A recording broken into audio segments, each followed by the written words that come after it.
Sejam bem-vindos ao primeiro episódio da segunda temporada do Visão de Jogo Podcast. Eu sou o Willy Robert e o assunto do programa de hoje é a série da Globoplay Acesso Total, que foi gravado na temporada passada sobre os bastidores do Palmeiras, tudo que rolou internamente, que a gente só foi ficar sabendo agora com essa série. Inclusive eles nem divulgaram previamente, como normalmente é a série da Fórmula 1.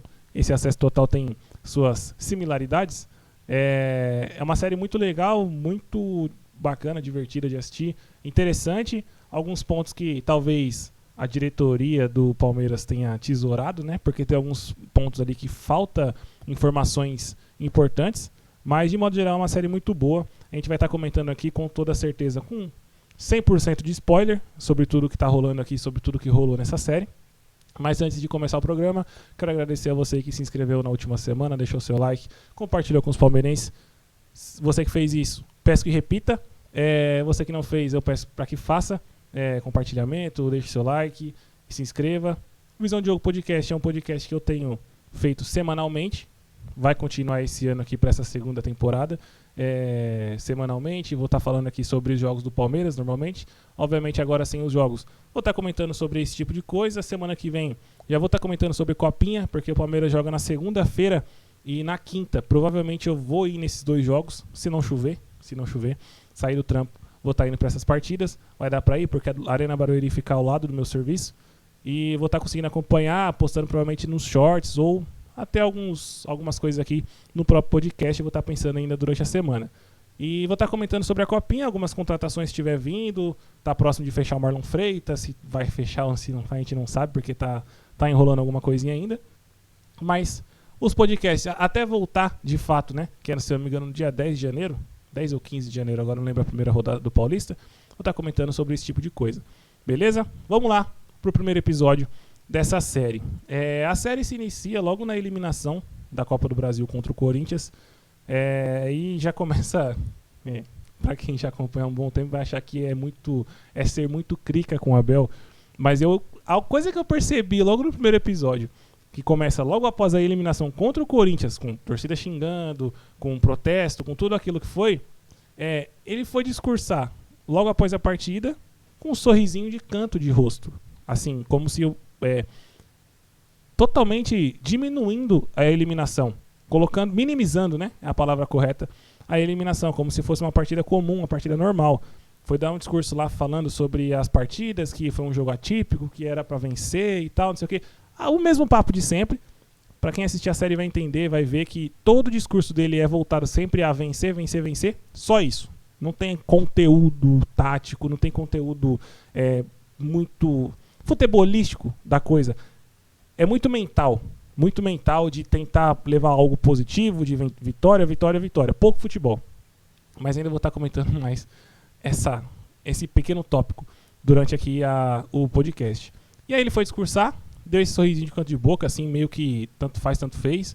E pra mim ele demonstrou nesse discurso, e claro, já vinha demonstrando já durante a temporada, fora a série, assistindo os jogos mesmo, nas coletivas, já tinha demonstrado uma total falta de discernimento do quão ridículo era aquela eliminação, do quão ridículo foi aquela eliminação, como já havia sido ridículo perder o Campeonato Paulista, E assim, é falta de discernimento de que e pouco se lixando também pro resultado da partida.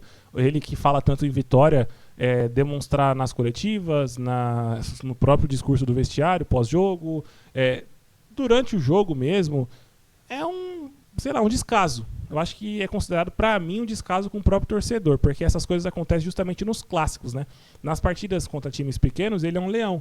Mas nas partidas contra time grande, Flamengo, Corinthians, São Paulo, que são os jogos que de fato importam, ele vira esse gatinho de sorriso de canto de boca e essas coisas. Pra quem assistir a série vai entender, vai ver que isso se repete, inclusive. E aí, como eu falei, os discursos do Abel são sempre sobre vencer a qualquer custo. Nunca há um momento em que ele fala, claro, sempre colocando aqui em questão que a série pode ter tirado muita coisa, Palmeiras pode ter mandado tirar muita coisa também, não tem como a gente saber. Eu vou comentar sobre o que foi postado. Então, sabendo que pode ter coisas a mais, eu vou estar comentando sobre o que foi lançado, como imaginando que seja aquilo que foi o que rolou, certo?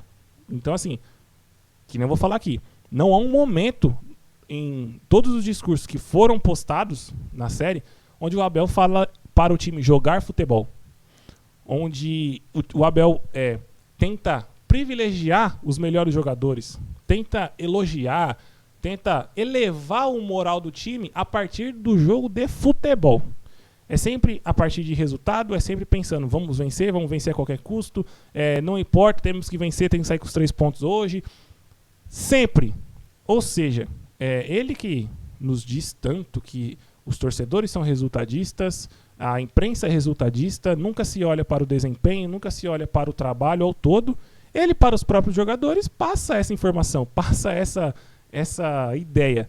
Então, não tem o que ele cobrar da gente que está de fora, outra coisa senão o resultado, porque ele só cobra resultado. Ele não, aparentemente, ele não passa nada além do resultado, nada de futebol, de fato. Para você que quer comparar, e aí não é pedindo o Diniz no Palmeiras, como eu já pedi nessa temporada passada, veja os bastidores das preleções do Fernando Diniz.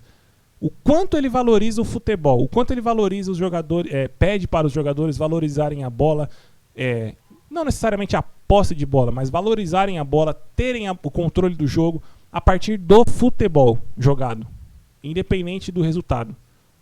Há uma gigantesca diferença, e eu acho inclusive que essa diferença é onde um jogador como o Felipe Melo, experiente, campeão, que vai virar treinador agora, com entendimento tático e muito bom jogador, para mim um craque na posição, consegue ter, um entendimento que o cara consegue ter da diferença do Diniz pro Abel. Quando ele foi fazer a entrevista lá com o Romário, o Romário perguntou para ele, Fernando Diniz ou Abel? E ele, assim, sem sombra de dúvidas, Fernando Diniz.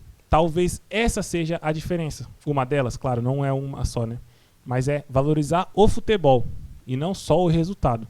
Faz muita diferença para um jogador que, com a bola no pé, sabe tratar a bola, é muito técnico, como era o Felipe Melo, que conseguia mesclar os dois, né? Futebol e espírito de vitória, né? Sobre isso ainda, é engraçado que tem uma parte que o Flaco é entrevistado, né? Fora a questão do vestiário, que ele destacou o quão importante foi fazer a dupla com o Vitor Roque, que devido a eles estarem jogando mais futebol, que estavam naquela época que o time se entrosou, que os dois começaram a jogar juntos, eles não estavam mais brigando com o zagueiro sozinho. Tanto o Flaco quanto o Vitor Roque falaram a mesma coisa. Jogando os dois não ficam batendo cabeça com o zagueiro. E aí você pode me dizer o seguinte, faz sentido? Faz. É um ponto positivo pro Abel? Mas jogando com um centroavante só, não é obrigado o centroavante do Palmeiras ficar batendo cabeça com o zagueiro, brigando bola no alto, brigando sempre com bola na correria. Será que o time não tem capacidade de, ao invés de jogar com sempre extremos, jogar com caras mais por dentro, trocando passes, tentando sair em velocidade a partir da posse, não com só bola esticada, bola longa. Não, bola curta, jogo curto. Mas o Abel não tem essa capacidade. Mas com os dois, acaba por obrigação fazendo isso, porque senão não dá jogo. Senão acontece igual aconteceu na final da Libertadores. Esticando bola para os dois, não dá jogo. Não dá jogo porque não vai ter jogador para se aproximar, em número, em quantidade. Mas isso é um papo pra gente falar, discorrer ainda durante o ano, né? E quando o Andrés Pereira chega, ainda tudo nesse primeiro episódio, o Abel disse que sabia as posições que ele podia jogar. Aí ele citou que o Andrés podia jogar como 10, como 8, como meia direita, que foi inclusive quando ele começou ali, né? O Evangelista, antes da lesão, estava jogando de titular como segundo volante. Mas ele não citou camisa 5. Ele não citou em nenhum momento camisa 5. Pode ser que ele pensasse também? Pode ser, mas ele não citou. Então, assim, essa, que inclusive foi a maior cagada que ele cometeu na final da Libertadores, de toda a cagada que ele fez de amedrontar o time, que a gente vai estar falando ainda no último episódio, amedrontar o time, jogar o time pra trás e tal, jogar o Andrés Pereira como primeiro volante, primeiro e único volante do time, foi a maior cagada tática pra mim. A maior cagada. Principalmente falando individualmente, né? Posição por posição. Foi a maior cagada e, inclusive, foi contra o que o time estava indo bem e o que ele pensava inicialmente, pelo que ele falou ali nesse primeiro episódio. Indo para o segundo episódio, após a classificação contra o River, o Abel tirou todo o calor dos jogadores. Isso já começa o segundo episódio, inclusive, assim. Pra mim foi uma tristeza tão grande quando eu vi os caras tudo eufórico. Puta, viramos o jogo contra o River.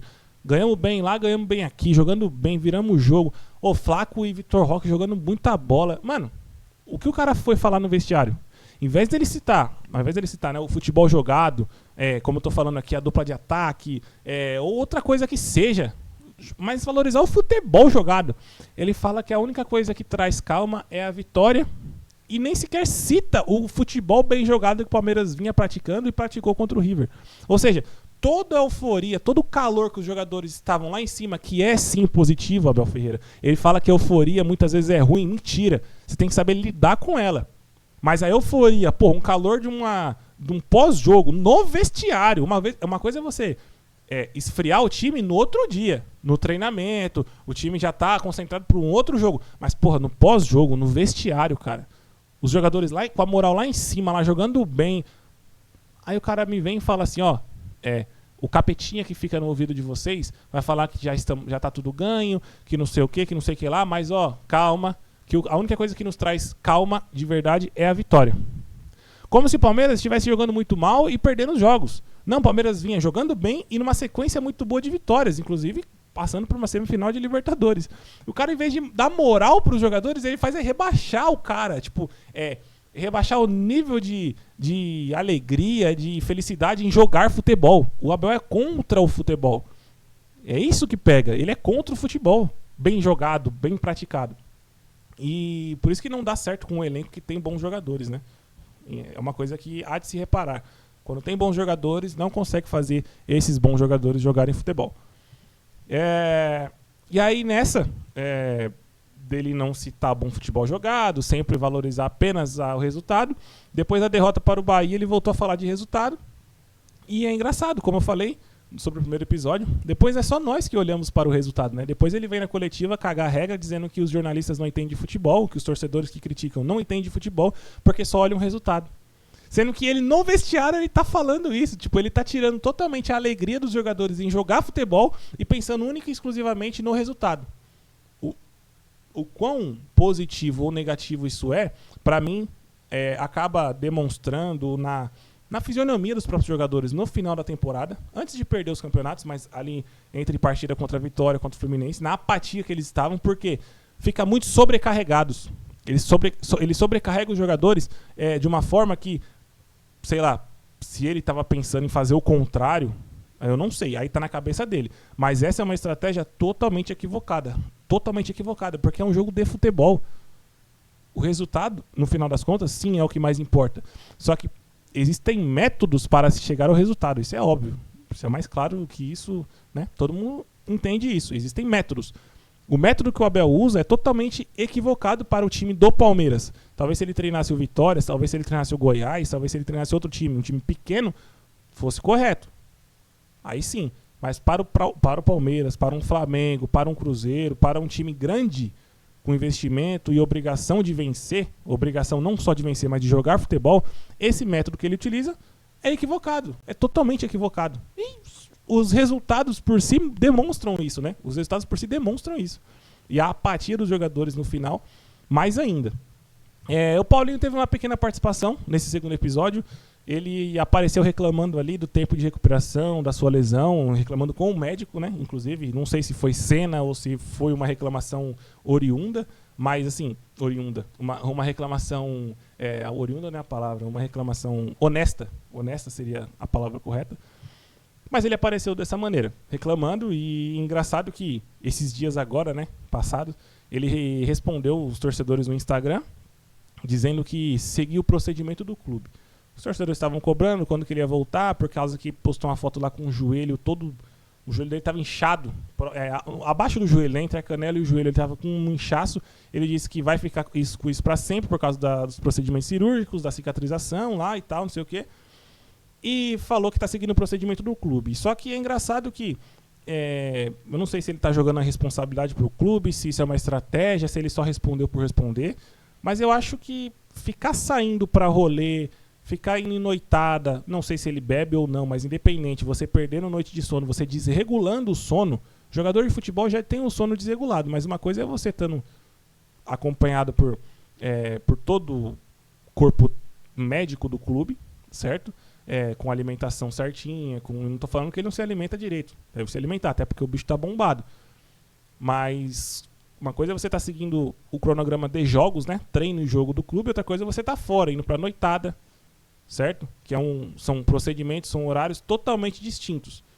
Ainda que se estique, né? Dormindo até muitas vezes de madrugada e tal. Mas eu acho que essa maneira que ele tá levando não é a melhor maneira de cicatrizar um osso, certo? Eu acredito que não seja. Ou seja, já vai pra, desde a Copa do Mundo, 6 meses, porque ele não vai voltar agora. Já vão pra 6 meses que ele não joga. Nem sequer treina, né? De treino físico, de fato. Tá esperando cicatrizar. E aí, quando que ele vai voltar? A gente não sabe. Então há sim que se cobrar o Paulinho também, porque não é um jogador que... Não que ele não esteja se entregando ao máximo, mas o que parece é que ele pode estar se entregando ao máximo, mas também ao mesmo tempo está indo para os rolês, não está abdicando da vida pessoal dele. Se ele tem que abdicar da vida pessoal dele ou não, é a opinião de cada um. Na minha opinião, tem sim, porque o jogador de futebol ganha muito bem, tem uma carreira muito curta e o contrato dele é muito bom, ele tem sim suas responsabilidades. E jogador de futebol tem sim que abdicar muitas vezes da vida pessoal. Tem sim. Isso é óbvio. Se nós, trabalhadores comuns, e ganhamos salários comuns, na maioria das vezes temos que abdicar, quanto mais um jogador de futebol, que com 35, 40 anos está aposentado com milhões na conta. Porra, você com 40 anos você pode fazer tudo ainda na vida, até os 60, 70 anos, ainda mais um cara com saúde. Então assim, tem que colocar também muitas questões aí de responsabilidade em cima de jogadores, que muitas das vezes a gente acaba tirando, né? Falando, o cara tem que viver, o cara tem uma carreira curta. Justamente, ele tem nessa carreira curta, ele tem que aproveitar o máximo jogando futebol, até para conseguir melhores contratos e tudo mais, mas por merecimento, não só por nome, né? Vamos agora pro terceiro episódio. O segundo episódio acaba basicamente assim, né? Falando só sobre esses assuntos. E aí, o terceiro episódio começa ali falando sobre, mostrando, né, o centro de inteligência do Palmeiras.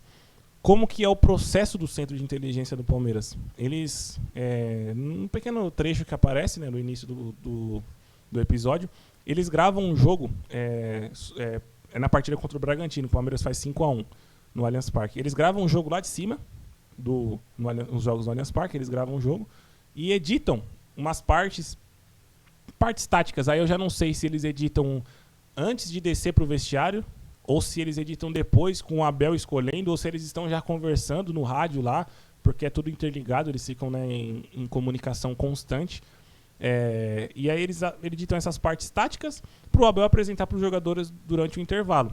Os jogadores voltam no intervalo, descansam, respiram, tomam um Gatorade, uma água, algo do tipo, e aí sentam lá e ficam esperando as análises táticas do Abel.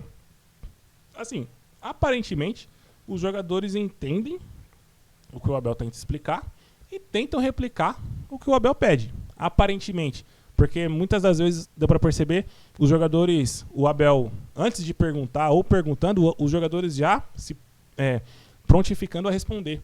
O Abel falando algo, o que o Alan vai fazer? O Alan vai lá e responde, eu vou atacar a profundidade. Assim, tem entendimento, os caras sabem o que o Abel pede e muitas das vezes não parecia isso. Ou você assistindo os jogos, sei lá, parece que o Abel estava pedindo algo e os jogadores fazendo o contrário. Porque muitas das vezes você via o Abel na coletiva falando que o jogador não fez isso ou aquilo. Mas no intervalo você via lá que os jogadores estavam lá pedindo, ou melhor, acatando tudo que o Abel estava pedindo. Só que de tudo isso, o problema maior é a pobreza das ideias ofensivas do Abel. Defensivamente, ele consegue pensar o jogo muito bem. Inclusive, algumas vezes mostrando ali desenhos táticos de entendimento do adversário, o que o adversário vai te propor, ia propor ao Palmeiras, perfeito. Tanto ele quanto a comissão, o João Martins, os outros caras lá, com entendimento bem aprofundado sobre o adversário. Mas assim, quando você entende muito sobre o adversário, é um sinal, pode até ser um sinal de que você está com pouco entendimento do seu próprio time, que pra mim é o que estava acontecendo. Jogo após jogo, se mostrou ali nos episódios, o João Martins, o Abel, falando, time tal vai atacar assim, assado. jogador tal vai atacar assim assado. E assim, de fato, quando você via, eu fui rememorando, né, os jogos, de fato aconteceu o que ele estava falando nos treinamentos, na pré-eleição. Então, o que eu falo, um entendimento sobre o adversário muito grande. Mas e sobre o seu time, Abel? Sobre o próprio Palmeiras? O que o Palmeiras pode fazer ou deveria ter feito para poder vencer esses times? Porque assim, vou repetir o que eu falei a temporada inteira, exceto contra o Flamengo, que também não é desculpa para você ser defensivo, mas exceto contra o Flamengo, o Palmeiras é melhor consideravelmente que todos os outros. Cada jogo vai ter sua dificuldade, dentro ou fora de casa, clássico, jogo pegado ou não, mas o Palmeiras é melhor. E eu tenho essa concepção pra mim, se eu fosse treinador. Sendo treinador ou não, a concepção é minha. Se eu tenho um time melhor, eu tenho que fazer o adversário se adaptar ao meu jogo, não eu me adaptar ao adversário. Porque, como eu falei no início, o treinador de futebol tem que prezar pelo futebol, independente do resultado.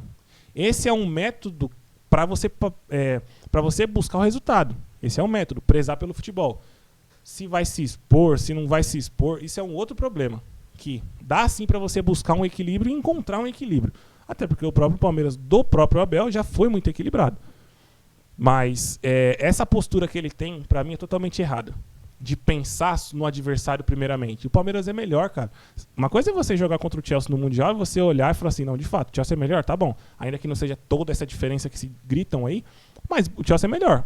Ok, todo mundo concorda. Vamos pensar o que o Chelsea pode nos apresentar. A partir daí a gente tenta contra-atacá-los. Ok. Flamengo, pode até ser, mas não é essa diferença toda que se grita aí também. Não é essa diferença toda. Mas pode ser. O Flamengo é melhor que o Palmeiras? É. Ok, vamos pensar o que o Flamengo pode nos fazer e tentar contra-atacá-los. Mas, de fato, contra-atacá-los, né? Não ficar o jogo inteiro na defesa. Como a gente vai ver no último episódio aqui, ele falando sobre a final da Libertadores, que é uma coisa ridícula. É uma coisa, assim, deplorável. Deplorável. Outro ponto que teve aqui, importante nesse terceiro episódio. A concentração dos jogadores para a partida contra o Flamengo pelo Campeonato Brasileiro. Os caras estavam concentrados lá no quarto, acho que tinham 3 ou 4 camas, acho que tinham 6 ou 8 jogadores lá no quarto. Tava o Bruno Fux, tava o Maurício, Felipe Anderson, Paulinho, tava os caras, mano, tava um monte de jogador. E o Maurício disse no meio lá, os caras gravando assim, naquela câmera, como se fosse uma câmera escondida, né? A câmera do quarto. O Maurício disse que é feio. Eles estavam comentando primeiramente, né, pra poder introduzir o assunto, né?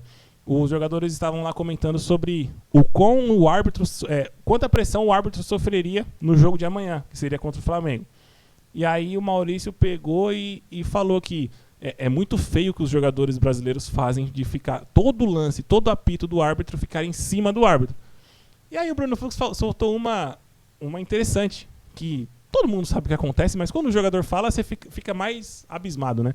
Ele disse que vários treinadores, ele ainda fala assim, né, pro Maurício, pô Maurício, mas quantos treinadores tu já não pegou que ficavam nos mandando pressionar o árbitro? Ficar em cima com 3, 4, 5 jogadores para poder ganhar no grito. Ou seja, são assim, eles não pensam no futebol, né? Eles querem ganhar de qualquer maneira. E depois jogam uma peste de resultadista no torcedor, no comentarista, no jornalista, nesses caras. E como eu disse sobre o Abel, né, acerca desse discurso, isso pra mim faz valer pra todos. Assim, eles querem vencer a qualquer custo, não estão pelo esporte, pouquíssimos estão pelo esporte. E depois eles vêm cobrar, falando que nós somos resultadistas.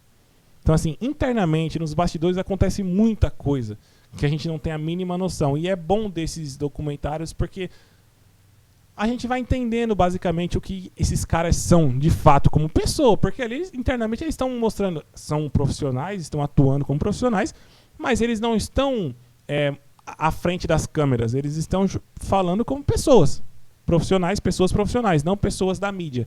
Tem uma certa diferença. E mesmo sabendo que tem a câmera ali, a série está gravando, eles são quase que obrigados a serem naturais, a estarem de uma maneira natural. Porque senão não vai ter série. Todo mundo ficar se polindo, ninguém ia falar absolutamente nada disso. Claro que eles vão se polir uma coisa ou outra. Talvez o Palmeiras tenha cortado uma coisa ou outra. Que eu acho, sim, principalmente no final, no quarto e no quinto episódio, deve ter cortado uma coisa ou outra, sim. Mas, de modo geral, eles têm que soltar assim, essas coisas, porque senão não há o que falar, não vai ter o que postar nessa série, né? E após... Aí outro ponto assim, que me deixou puto com o Abel, assim, muito, muito puto, é o quê? Após a partida, o Abel fez um puto elogio ao time. E aí sim elogiou a maneira como o time jogou, como o time atuou, que falou, foi a primeira vez que ele foi lá e teve mais posse que o Flamengo, teve mais finalização que o Flamengo, e jogou mais que o Flamengo. De fato, o Palmeiras jogou melhor que o Flamengo naquela partida, diferença pouca, mas jogou. E errou por falhas individuais. Pode acontecer em qualquer jogo. E tá aí o que eu falo. Se esse cara de fato estivesse pelo futebol, estivesse ali pelo esporte de fato, ele não mudaria para a final da Libertadores. Ele continuaria e insistiria, porque se ele falou que foi a primeira vez que ele fez isso no Maracanã, não era campo neutro, no Maracanã, conseguiu jogar de igual para igual pro Flamengo, jogou melhor. Ele ainda que entende que o Flamengo tá lá em cima e o Palmeiras lá embaixo, né? Ele que tem esse entendimento. Se ele pensa tudo isso, analisou a partida e teve essa conclusão, por que caralhos ele mudou radicalmente para a final da Libertadores? Mudou esquema, mudou atitude, mudou tudo. Mudou tudo para a final, que era o jogo mais importante. Se ele estava tão convicto, por que ele mudou?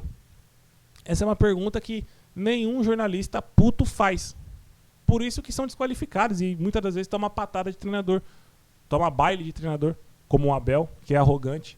Por causa disso, os caras não fazem esse tipo de pergunta, não colocam o cara na berlinda. E aí, eles deitam e rolam. Aí numa série dessa é que você consegue pegar uma incoerência ou outra, né? Mas assim, pessoas que conseguem raciocinar um pouco, porque a maioria, infelizmente, não consegue. Vai achar que essa série aí foi um mártir, um mártir não. Vai colocar o Abel como mais ainda como um deus, né? Mais ainda como um deus, pra falar bem da verdade. Foi rolando os jogos, o Palmeiras depois pegou o Cruzeiro, teve o gol invalidado do Sosa, né? Isso aqui é uma questão engraçada que eu achei curioso, né? Até voltei pra ver se eu tinha entendido corretamente. O Abel perguntou no vestiário se havia mesmo batido na mão do Sosa e ele confirmou. Aí o Flávio Lopes, isso que é a parte engraçada, o Flávio Lopes pega e joga no ar essa seguinte frase, né? Ele falou assim, mas não, foi no antebraço. Ou seja, no antebraço pro Flávio Lopes não vale, irmão. Ele soltou essa no vestiário, só que aí a cena cortou, tipo, não teve andamento. Não sei se alguém falou, não, mas antebraço é mão, né? Pra regra do futebol, o antebraço é considerado mão, o braço inteiro é considerado mão. E tem que separar do lance. O Sosa confirmou que a bola bateu no braço, dependente de onde for, quando a gente fala mão ou se fala braço, é o braço inteiro, no linguajar do futebol, pela regra, né? E eu achei engraçado o Flaco dizer, não, foi no antebraço, como se não valesse, né? Como se não, foi no antebraço, então o jogo tinha que ter rolado. Mas aí cortaram a cena e aí já tava no final do episódio, inclusive, né? E aí a gente vai pro quarto episódio agora. Vamos falar aqui sobre o quarto. O quarto e o quinto episódio é o que mais tem coisa, porque foi o final da temporada onde foi mais caótico. Teve semifinal de Libertadores, teve a final da Libertadores, o final do Campeonato Brasileiro, né?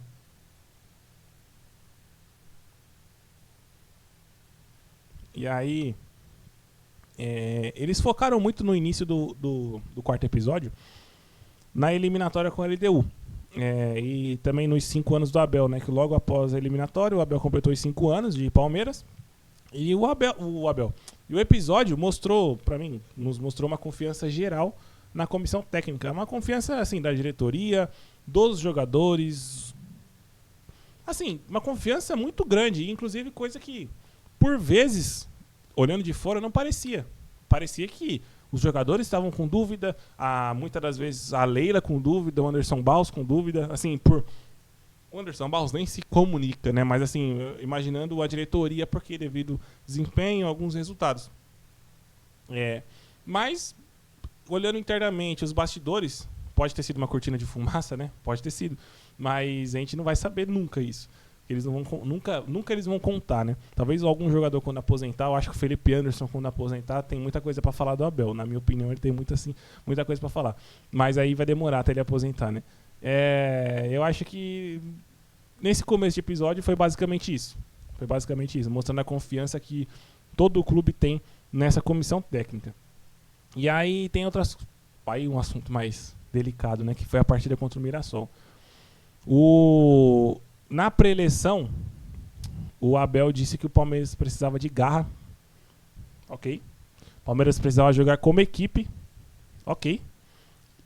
e jogar como time pequeno. Ele usou essas palavras. Não sou eu que estou falando, ele falou. O Palmeiras precisava jogar como time pequeno. E para mim aí, esse foi o ponto inicial da queda emocional dos jogadores. Porque de fora a gente não vê. De fora muitas vezes a gente coloca a culpa nos jogadores. Porra, o Palmeiras entrou desligado. Porra, o Palmeiras entrou com postura de time pequeno. Porra, o Felipe Anderson não passou do meio de campo. Mas aí agora a gente vê nos bastidores o Abel pedindo pro time jogar como time pequeno. E aí a gente vai colocar a culpa nos jogadores? Os jogadores não fizeram o que o Abel pediu? Porque jogar como time pequeno pra mim é o que o Palmeiras fez contra o Mirassol. Não passar do meio de campo. Tentar jogar por uma bola. Jogou com muita garra. Tomou o gol no início, mas beleza. Jogou com muita garra, jogou com muita vontade, jogou como equipe. Mas perdeu. Como todo time pequeno faz. Nos jogos grandes, corre, luta, tem garra, briga e perde do mesmo jeito. Foi o que o Abel pediu pros jogadores. E os jogadores cumpriram exatamente. Volto no que eu disse. Por vezes parecia que os jogadores não confiavam, não estavam fazendo o que o Abel pedia. Mas aí quando você olha os bastidores, principalmente dessa partida contra o Mirassol, eles fizeram exatamente o que o Abel pediu. Exatamente.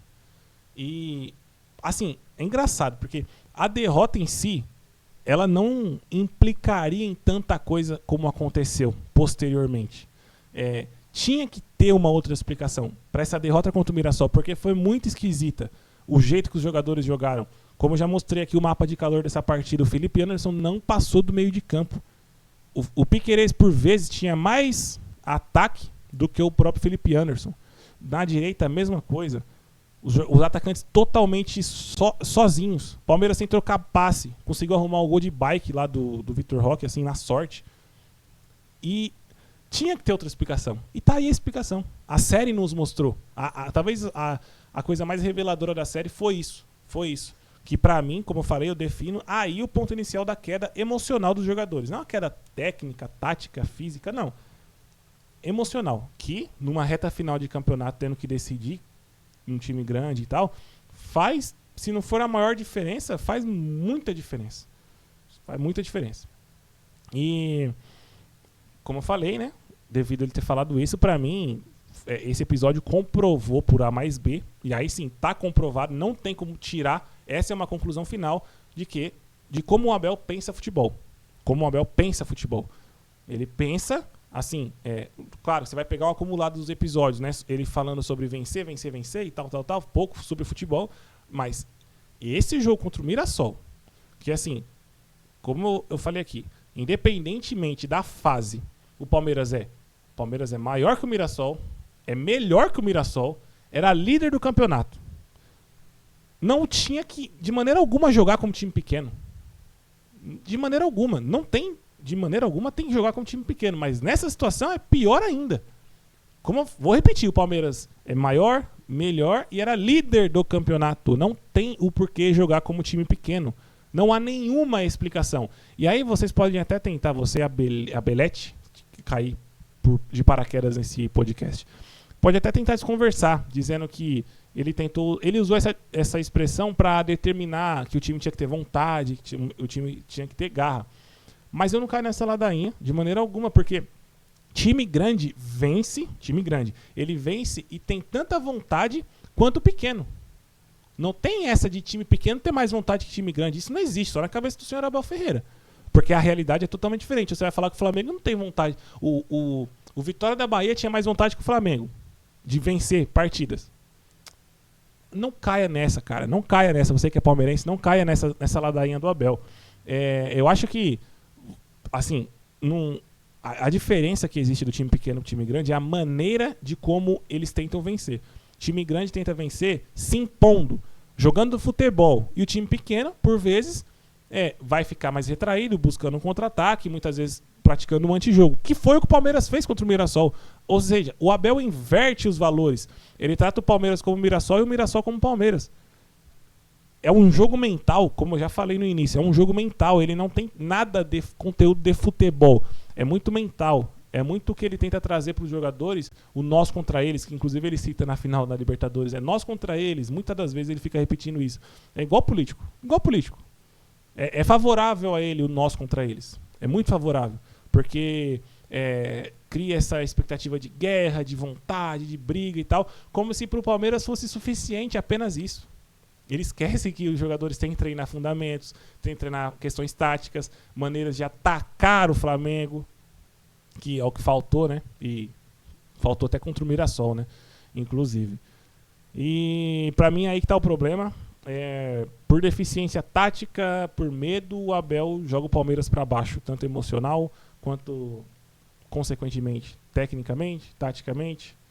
Joga a moral dos torcedores lá pra baixo, porque engraçado que os torcedores acatam, cara. O que o Abel fala, os torcedores abaixam a cabeça e concordam. Cara, esses caras... Não, é engraçado. Um cara de moleque de 15, 20 anos, dá vontade de xingar ainda, mas ainda dá pra se compreender que ele trate o Abel como o cara do Palmeiras, o maior ídolo da história do Palmeiras. Mas um marmanjo de 30, 40, 50 anos tratar, cara, um cara que vai pro estádio, que sempre acompanhou, que... Porra, velho, tratar o Palmeiras como se fosse um time emergente do Brasil, cara, é um descaso, mano. É um descaso, velho. É você cuspir no símbolo do próprio clube, cara. É cuspir, mano. É cuspir, não existe isso. Não existe isso. O cara que não viu... é engraçado, o cara não viu nem 2015, nem 2016, nem 2018. Não viu nada disso. Nem isso, né? Nem isso. Não vou nem falar na década de 90. Eu não vou nem falar disso. Eu vou falar só desses anos, 2015, 16 e 2018, que não tinha Abel Ferreira. Não existia Abel Ferreira. Pro mundo do futebol não existia Abel Ferreira. E o Palmeiras existia normalmente. Campeão, brigava. Ah, não ganhou todo ano. Com o Abel tá ganhando? Por algum acaso, com o Abel tá ganhando? E com o Abel, ou melhor, com o Marcelo Oliveira, com o Cuca e com o Felipão, teve o investimento que tem hoje? Tinha a renda que tem hoje?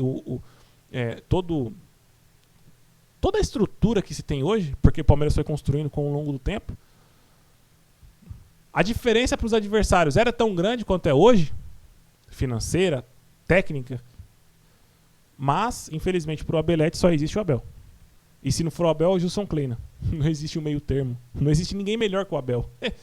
Se falarem pro Guardiola vir treinar o Palmeiras, eles vão falar que não vai servir, porque o Guardiola tem pensamentos ofensivos e o Palmeiras não tem um time para jogar ofensivamente. Só o Flamengo pode jogar ofensivamente no Brasil, porque o Flamengo investe 100 milhões a mais que o Palmeiras. É brincadeira. É brincadeira de mau gosto. É brincadeira de mau gosto, pra falar bem da verdade. Vamos pro 5º episódio. Até molhar as palavras, porque o 5º episódio tem muita coisa. Como eu falei, o 4º e o 5º é o que mais tem conteúdo. Muita gente, inclusive, pulou direto para esses episódios, porque é o final da temporada. Ninguém queria ver o começo. Mas o começo ao fim foi trágico, praticamente. Começa com uma eliminação pro Corinthians e termina com uma derrota pro Flamengo na final. É trágico, é trágico. O 5º episódio começa com o Anderson Barros. Essa parte foda, mano. Essa parte é assim, cara que... Você que não vai ter paciência para assistir, vai direto no 5º episódio. Direto. Já vai começar com o Anderson Barros, ele caminhando no vestiário. Logo após o empate com o Vitória. E aí ele profere a seguinte frase: tem que parar com essa porra, depois é eu que tenho que me fuder todo, tomar no cu, porra. Essa foi a declaração mais icônica da passagem do Anderson Barros no Palmeiras. Pra quem ele tava falando isso, em qual o contexto, não deu pra entender. Mas o curioso é que a força dessa declaração é tamanha que as pessoas que estavam ao redor, 3 ou 4 pessoas ao redor do vestiário, continuaram mexendo no celular, nem sequer olharam para ele. Ou seja, ele não causou medo nem nos seus subordinados, pessoas que estão abaixo do cargo dele. Essa declaração dele foi tão ríspida, tão ignorante, tão grosseira, com tanta raiva, tanto ódio, que ninguém nem ligou. Ninguém nem se importou. E esse destaque que teve para ele aí, principalmente no último episódio, ele teve nos outros episódios algumas falas assim, mais dispersas, né, só para complementar trechos do episódio. Mas nesse 5º episódio ele teve mais participação, juntamente a Leila.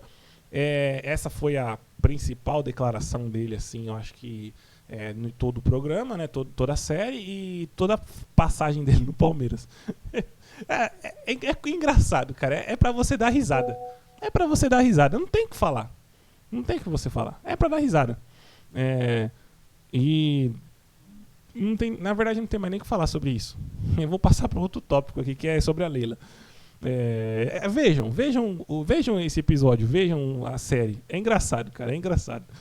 É cômica. O que a Leila disse sobre as derrotas do Palmeiras. O episódio foi se desenrolando, o Palmeiras perdeu pro Flamengo. Aí a Leila disse que nós perdemos para nós mesmos. Não perdemos para o Flamengo, nós perdemos para nós mesmos. Quando você escuta isso, você entende o quê? Então ela se considera melhor. Se nós perdemos, quando você perde para você mesmo, é porque você é melhor que o seu adversário e você entende isso, tem plena certeza que você é melhor, certo? Só que tá com pensamentos distintos, incoerentes, né? Não tá conexo, um pensamento conexo com Abel e com Leila. Porque o Abel disse que o Flamengo é muito mais experiente, é muito melhor, investe mais do que o Palmeiras há 90 anos e o Palmeiras é um patinho feio. Mas se você perdeu pra você mesmo, é porque você é melhor que o adversário, certo? Merecia ter ganhado, perdeu por vacilo próprio. Se você perdeu por vacilo próprio, você é melhor que o adversário. Mas a presidente tá falando isso, por que o Abel diz o contrário? Principalmente pra fora do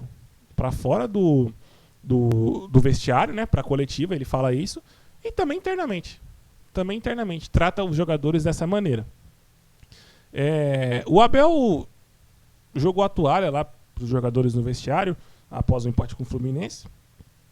Não queria mais vencer o Campeonato Brasileiro, simplesmente desistiu, e ele disse que os jogadores não tinham mais energia para gastar nessa competição.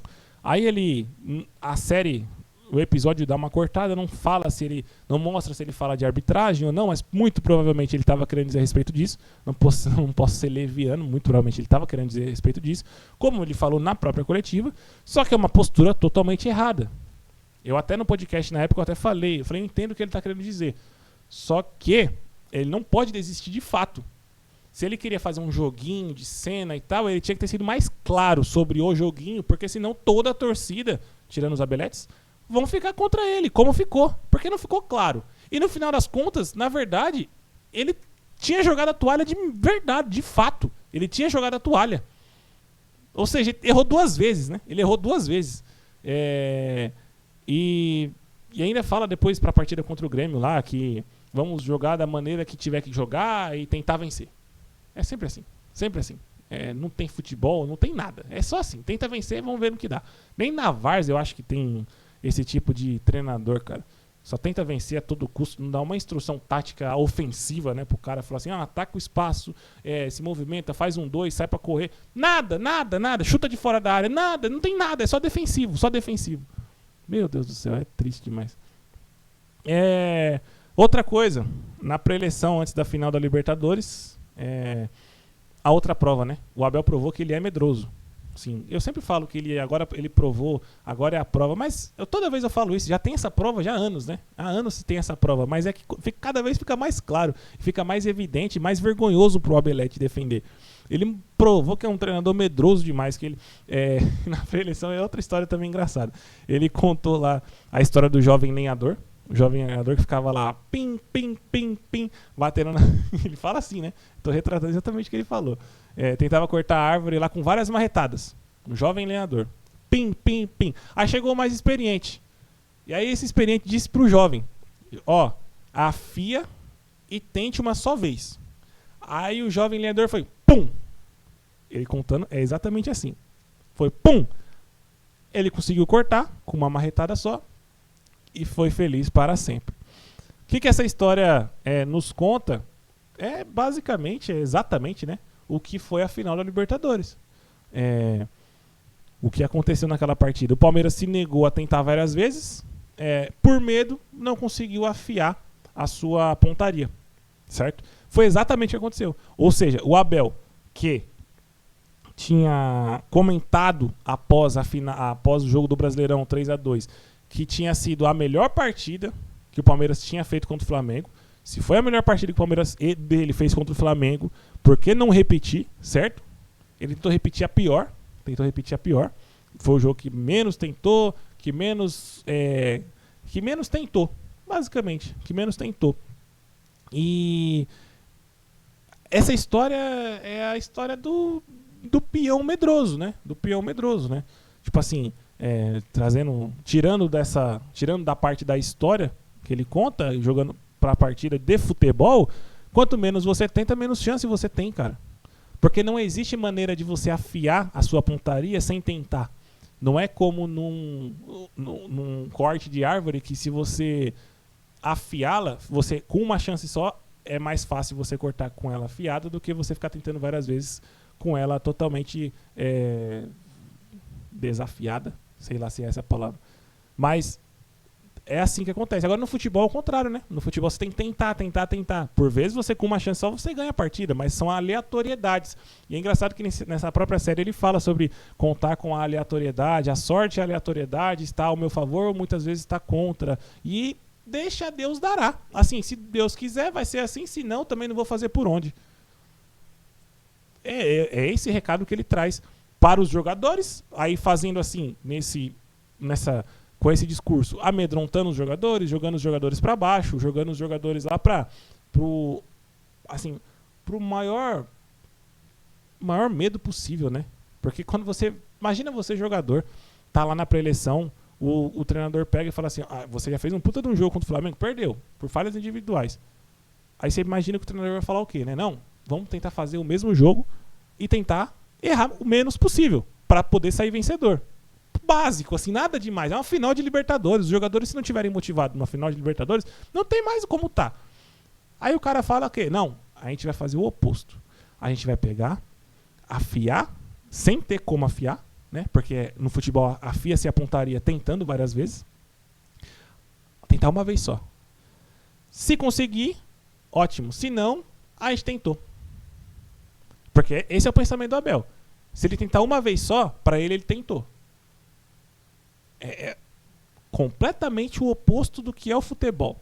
Completamente o oposto. Inclusive o futebol português. O futebol português não é defensivista. Não se falando de hoje, falando historicamente. Não o futebol italiano. O Abel tem cara de italiano com esse pensamento. Ele vai dar bem na Itália. Na Itália dos anos 80, né? Não hoje, né? Então, assim, é engraçado demais. Esse discurso do Abel, ele teve o discurso ali no intervalo. Ele pega lá a mesinha tática, né? Coloca lá, cita os jogadores do Flamengo com amarelo e fala pra ir pra cima. Cita lá, não sei se era o Pulgar, o Jorginho e um zagueiro. Esse tem amarelo. Vai pra cima. Ir pra cima. Aí corta. Palmeiras perdeu. Foi assim. Foi assim que aconteceu. E é engraçado, é muito fácil ele dizer isso de fora. Depois de ter bagunçado todo o time, que vinha dando certo, desencorajado todos os jogadores, todo o time, antes da partida. Aí é fácil chegar no intervalo e falar assim, vai pra cima. Mas, porra, o que você falou antes do jogo não era tentar uma vez só, caralho? Agora você quer que eu vá pra cima e deixe o time exposto? Sendo que você bota o Andrés Pereira de primeiro volante, bota 3 zagueiros. Como que eu vou pra cima desse jeito? O Kelvin se cagando de medo, não conseguindo dominar uma bola, porque esse porra ficou antes do jogo. Não é pim, é só pum. Caralho, como o cara vai jogar bola? Não tem como mais. Depois do intervalo, já era. Você tem que fazer a pré-eleição imaginando todo o jogo. No intervalo, você só corrige um pouquinho. Não muda toda a estratégia. Não existe isso em lugar nenhum. Principalmente numa final de Libertadores. Quem não enxerga isso tem que ser muito burro, velho. Muito burro, mano. Quem não enxerga isso é muito burro. Pelo amor de Deus. O que mais que tem aqui nessa série aqui?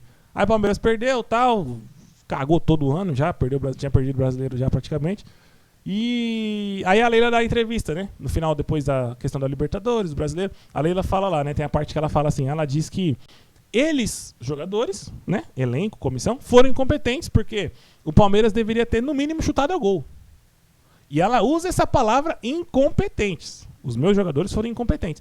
E aí, é curioso porque quando o conselheiro falou agora, né? Depois de tudo ter acontecido, que a gestão dela era incompetente, contratou jogadores fracos, tal, que nem acho 100% verdade, mas falou sobre uma gestão incompetente, ela ameaçou de processar o cara, processar o conselheiro.